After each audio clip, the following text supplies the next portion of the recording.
Good evening. Tonight, I can report to the American people and to the world that the United States has conducted an operation that killed Osama bin Laden, the leader of al-Qaeda, and a terrorist who's responsible for the murder of thousands of innocent men, women, and children. It was nearly 10 years ago that a bright September day was darkened by the worst attack on the American people in our history. The images of 9/11 are seared into our national memory. Hijacked planes cutting through a cloudless September sky, the Twin Towers collapsing to the ground, black smoke billowing up from the Pentagon, the wreckage of Flight 93 in Shanksville, Pennsylvania, where the actions of heroic citizens saved even more heartbreak and destruction. And yet we know that the worst images are those that were unseen to the world. The empty seat at the dinner table, children who were forced to grow up without their mother or their father, parents who would never know the feeling of their child's embrace, nearly 3,000 citizens taken from us, leaving a gaping hole in our hearts. On September 11th, 2001, in our time of grief, the American people came together. We offered our neighbors a hand, and we offered the wounded our blood. We reaffirmed our ties to each other and our love of community and country. On that day, no matter where we came from, what God we prayed to, or what race or ethnicity we were united as one American family. We were also united in our resolve to protect our nation and to bring those who committed this vicious attack to justice. We quickly learned that the 9/11 attacks were carried out by al-Qaeda, an organization headed by Osama bin Laden, which had openly declared war on the United States and was committed to killing innocents in our country and around the globe.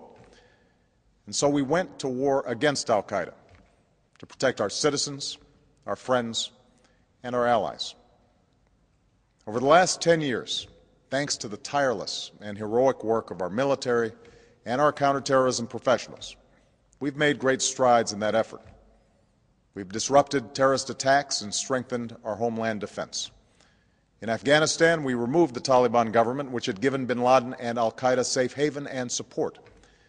And around the globe, we worked with our friends and allies to capture or kill scores of al-Qaeda terrorists, including several who were a part of the 9/11 plot.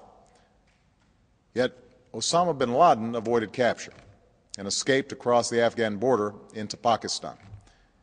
Meanwhile, al-Qaeda continued to operate from along that border and operate through its affiliates across the world.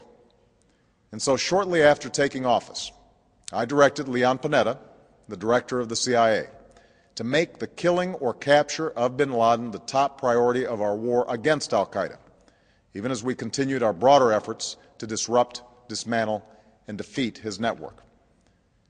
Then, last August, after years of painstaking work by our intelligence community, I was briefed on a possible lead to bin Laden.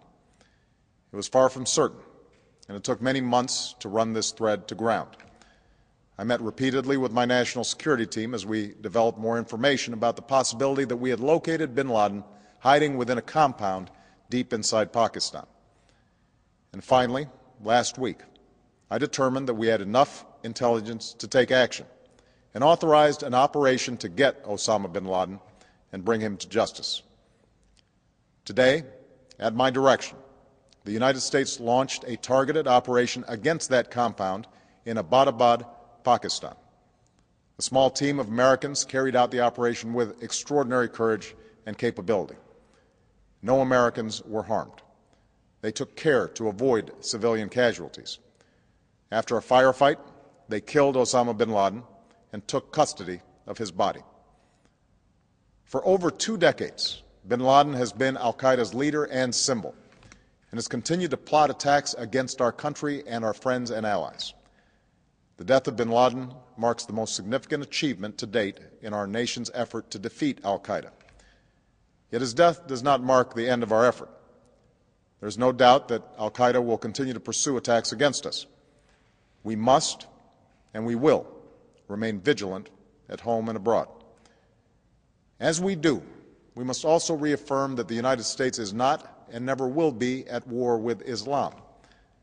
I've made clear, just as President Bush did shortly after 9/11, that our war is not against Islam. Bin Laden was not a Muslim leader. He was a mass murderer of Muslims. Indeed, al-Qaeda has slaughtered scores of Muslims in many countries, including our own. So his demise should be welcomed by all who believe in peace and human dignity. Over the years, I've repeatedly made clear that we would take action within Pakistan if we knew where bin Laden was. That is what we've done. But it's important to note that our counterterrorism cooperation with Pakistan helped lead us to bin Laden and the compound where he was hiding. Indeed, bin Laden had declared war against Pakistan as well and ordered attacks against the Pakistani people. Tonight, I called President Zardari, and my team has also spoken with their Pakistani counterparts. They agree that this is a good and historic day for both of our nations. And going forward, it is essential that Pakistan continue to join us in the fight against al-Qaeda and its affiliates. The American people did not choose this fight. It came to our shores and started with the senseless slaughter of our citizens. After nearly 10 years of service, struggle, and sacrifice, we know well the costs of war. These efforts weigh on me every time I, as Commander-in-Chief, have to sign a letter to a family that has lost a loved one, or look into the eyes of a service member who's been gravely wounded. So Americans understand the costs of war.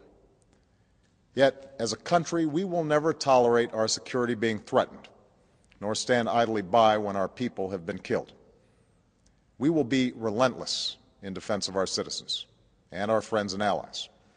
We will be true to the values that make us who we are. And on nights like this one, we can say to those families who have lost loved ones to al-Qaeda's terror, justice has been done. Tonight, we give thanks to the countless intelligence and counterterrorism professionals who've worked tirelessly to achieve this outcome. The American people do not see their work nor know their names, but tonight they feel the satisfaction of their work and the result of their pursuit of justice. We give thanks for the men who carried out this operation, for they exemplify the professionalism, patriotism, and unparalleled courage of those who serve our country. And they are part of a generation that has borne the heaviest share of the burden since that September day. Finally, let me say to the families who lost loved ones on 9/11 that we have never forgotten your loss, nor wavered in our commitment to see that we do whatever it takes to prevent another attack on our shores. And tonight, let us think back to the sense of unity that prevailed on 9/11. I know that it has at times frayed, yet today's achievement is a testament to the greatness of our country and the determination of the American people. The cause of securing our country is not complete, but tonight we are once again reminded that America can do whatever we set our mind to. That is the story of our history. Whether it's the pursuit of prosperity for our people or the struggle for equality for all our citizens, our commitment to stand up for our values abroad, and our sacrifices to make the world a safer place. Let us remember that we can do these things not just because of wealth or power, but because of who we are. One nation, under God, indivisible, with liberty and justice for all. Thank you. May God bless you, and may God bless the United States of America.